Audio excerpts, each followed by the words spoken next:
नमस्कार, आप देख रहे हैं बिस्तक। मैं रजत देवगन।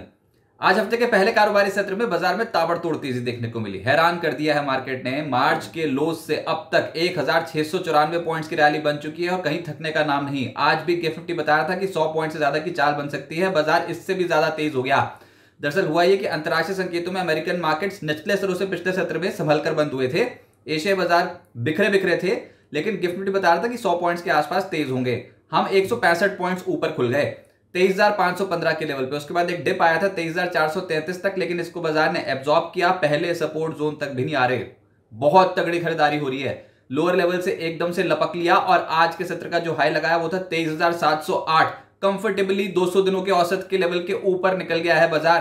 23,658 ये आज के दिन की क्लोजिंग आई है, जो कि 200 दिनों की एक्सपोनेंशियल एवरेज के ऊपर की क्लोजिंग है। 307 अंकों का उछाल आज निफ्टी पे और निफ्टी बैंक 1111 पॉइंट्स की स्ट्रेंथ के साथ 51,704 के लेवल पे हो गया बंद। सेंसेक्स 1078 पॉइंट्स का जंप लगाकर 77,984 के लेवल पे हो गया बंद। 41 शेयर निफ्टी के चढ़ गए, 9 गिरे। और ये तब बाजार में तेजी थी जब ब्रॉडर मार्केट्स पे सिचुएशन थोड़ी बिखरी बिखरी थी। एनएससी में अगर देखोगे तो आज के चढ़ने वालों की संख्या 1865 और गिरने वालों की संख्या 1082, लेकिन उसके बावजूद बहुत जबरदस्त जहां पर भी खरीदारी हुई वहां पर बढ़ चढ़कर खरीदारी हुई। निफ्टी के टॉप गेनर्स में सबसे ऊपर रहा कोटक महिंद्रा बैंक। बहुत तेज हो रहा है ये स्टॉक। अभी आज के सत्र में 5% तेज हुआ, लेकिन पिछले कुछ दिनों से बहुत एक्टिविटी बनी है बैंकिंग क्षेत्र में। एनटीपीसी आज 4.5% चढ़ गया। स्टेट बैंक ऑफ इंडिया एक और बैंकिंग स्टॉक जिसमें आज जोरदार तेजी बनी 3.5% की। फिर टेक महिंद्रा और पावर ग्रिड जैसे जो कंपनियां, इनके स्टॉक 3% से 3.5% चढ़ गए। गिरावट में इंडसइंड बैंक आज 0.25% नीचे आ गया। टाइटन, ट्रेंड, एमएनएम, भारती एयरटेल जैसे स्टॉक्स आज दबाव में रहे। एफएनओ गेनर्स में तेज चल गया इल्डा, बहुत ही तेज, आज के सत्र में लगभग 10% ऊपर। फिर हिंदुस्तान एरोनॉटिक्स 6% ऊपर। जुबिलेंट फूड 5% ऊपर। कोटक महिंद्रा बैंक तो निफ्टी का ही टॉप गेनर बना और साथ ही चल गया पीबी फिनटेक 4.5%। वायदा कारोबार पे इन स्टॉक्स का बोलबाला रहा। लूजर्स में जेएसएल 5.5% नीचे। Voda, idea, Titan, BSc, IndusInd bank 2.5% से 3.5% नीचे आ गए।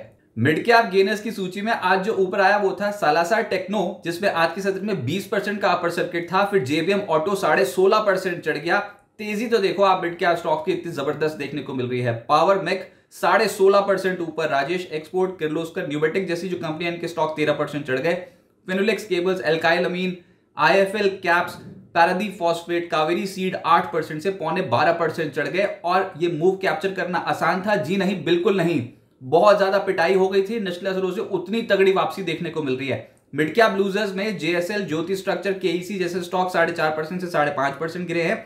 आरती फार्मा, पीपीएल फार्मा 3.5% नीचे आ गए और आर्चिन केमिकल भी 3% से ज्यादा गिर गया। सेक्टर स्पेसिफिक सरकारी मामला सेट, बहुत ही जबरदस्त खरीदारी हुई है सरकारी कंपनियों के स्टॉक्स में, जिसमें रेलवे, डिफेंस, एनर्जी, इस पूरी बास्केट में खरीदारी थी। रेलवेज में राइट 6.5% चढ़ा है। रेलटेल 6% ऊपर।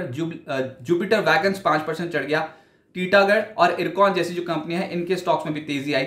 डिफेंस स्टॉक्स में एचएएल, बीडीएल 5% से 6% ऊपर। मिधानी, कोची शिपयार्ड और बीईएमएल जैसे जो स्टॉक्स थे, यहां पर जोरदार तेजी बनी। सरकारी कंपनियों के स्टॉक्स में एचएएल सबसे ऊपर रहा 6.5% ऊपर। फिर पीएफसी, एनटीपीसी, कॉनकॉर 4% से 4.5% चढ़ गए। आरईसी लिमिटेड और बीएचईएल जैसे स्टॉक्स भी आज के सत्र में तेज हुए। एनर्जी बास्केट में तेजी आई, जिसमें एनटीपीसी 4.5% चढ़ा है। स्नाइडर, गेल 4% के करीब चढ़े हैं। BHEL, power grid, JSW energy 3% से 3.25% ऊपर। सरकारी बैंक्स में जोरदार तेजी। कैनरा बैंक 4.25% ऊपर। यूनियन बैंक 4% ज्यादा चढ़ गया। बैंक ऑफ बड़ौदा, एसबीआई 3.5% से 4% ऊपर। सेंट्रल बैंक, पीएनबी, जहां देखो वहां हरियाली। और ऐसे ही फाइनेंशियल स्पेस में ही तेजी थी, जिसमें कोटक महिंद्रा बैंक लीड कर रहा था, निफ्टी का टॉप गेनर बना। फिर पीएफसी, आरईसी, बहुत तगड़ी खरीदारी आज पावर फाइनेंस कंपनियों में भी देखने को मिली है। ICICI general insurance, ICICI Pru और एचडीएफसी एएमसी जैसे स्टॉक्स चढ़ गए। निजी क्षेत्र के बैंक्स में Kotak Mahindra bank, federal bank, RBL bank, IDFC first bank, Axis bank और एचडीएफसी बैंक, इनमें अच्छी तेजी बनती हुई नजर आई। और एक तबका ऐसा जहां पर हाल फिलहाल में बहुत पिटाई हो गई थी, वो भी अब बाजार के साथ साथ चल पड़ा है, वो है आईटी, जिसमें टेक महिंद्रा 3.5% ऊपर। Persistent, HCL Tech, LTIM, Mphasis, Wipro, TCS, returns आपकी स्क्रीन पे हैं। 1.5% से 3.25% की तेजी तमाम स्टॉक्स में। तो जहां देखो वहां खरीदारी। ये बहुत ओवरसोल्ड हो गए थे, पेसिमिज्म में जी रहे थे, एकदम से बाजार ने करवट ली है और जोरदार तेजी देखने को मिल रही है अक्रॉस द बोर्ड। अब आगे क्या होगा, देखिए आज का ट्रेडिंग सेशन मिलाकर लगातार छठा ट्रेडिंग सेशन ऐसा जब निफ्टी पे वन वे ट्रैक पे तेजी बनती हुई नजर आई। हम वापसी कर ही नहीं रहे हैं, बहुत ही स्ट्रॉन्ग खरीदारी अभी तक तो देखने को मिली है और चौंका दिया है मार्केट ने। आज का जो क्लोजिंग लेवल आया वो था 23,658.35। इसका मतलब 3 बड़ी बातें हो गई।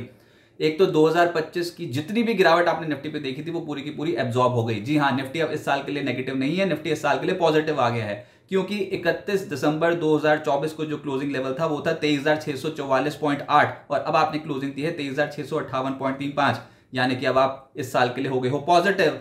दूसरी बड़ी बात, निफ्टी ने 200 दिनों की एक्सपोनेंशियल एवरेज को आज पार कर लिया, जो कि 23,400 के आसपास आ रही थी, उस लेवल के भी ऊपर आ गए और बस बुल्स के हाथ में एक और टूल लग गया। वो ये बोल रहे हैं कि अब तो 200 दिनों की औसत को हमने हथिया लिया है, तो ये भी बहुत बड़ी बात। और तीसरी बड़ी बात ये कि फरवरी में जो क्लोजिंग लेवल था 6 फरवरी 2025 का, वो था निफ्टी का 23,603.35। तो इस लेवल की सबसे बेहतर लेवल पे अब आप आ गए हो।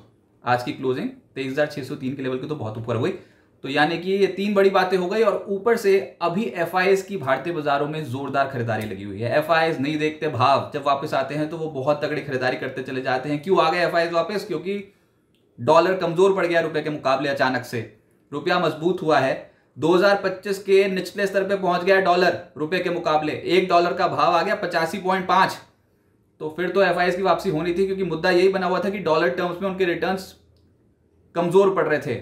और अब एफआईएस की जब वापसी हुई है, चाहे आप कैश मार्केट के आंकड़े देखो पिछले कुछ दिनों के या फिर डेरिवेटिव मार्केट के, तो दिखता है कि एफआईएस ने भर भर के खरीदना शुरू किया, उनके इंडेक्स लॉन्ग पोजीशंस भी बढ़ गई। लेकिन अब इन स्तरों पर क्या खरीदना चाहिए? देखिए, अगर आपने वो मिस कर दिया है 22,000 के स्तरों पर, तो फिर तो बिल्कुल ही नहीं एकदम से लपक के खरीदें। ऐसा तो होता ही है मार्केट पे। मार्केट में जब एकदम से मोमेंटम आता है तो बहुत तेजी देखने को मिलती है, कहीं ना कहीं तो जाके रुकेंगे एक बार जरूर, लेकिन वो लेवल हो सकते हैं 24,000 के आसपास, क्योंकि 24,000 की कॉल रेटिंग बहुत ज्यादा दिखती है स्ट्राइक पर। तो 24,100 या फिर उसके बाद फिर 24,600, ये बहुत इंपॉर्टेंट लेवल्स हो सकते हैं। मार्केट ने हर रेजिस्टेंस लेवल को इस समय तोड़ा है।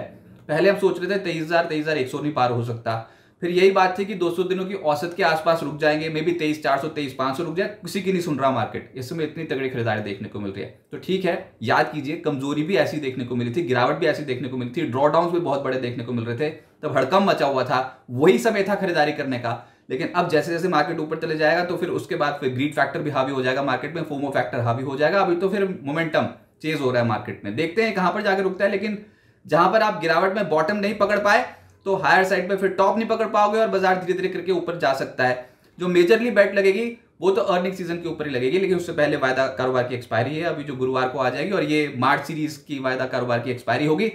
निफ्टी का जो स्विंग हाई बैठता है, अब वैसे तो सब रेजिस्टेंस लेवल टूट रहे हैं, लेकिन फिर भी देखना जरूरी है, वो 23,807 पर ही है। पिछला स्विंग यहीं से बनाकर बाजार नीचे गया था, तो 23,807, फिर 24,100, ये इंपॉर्टेंट लेवल्स हैं मार्केट के लिए।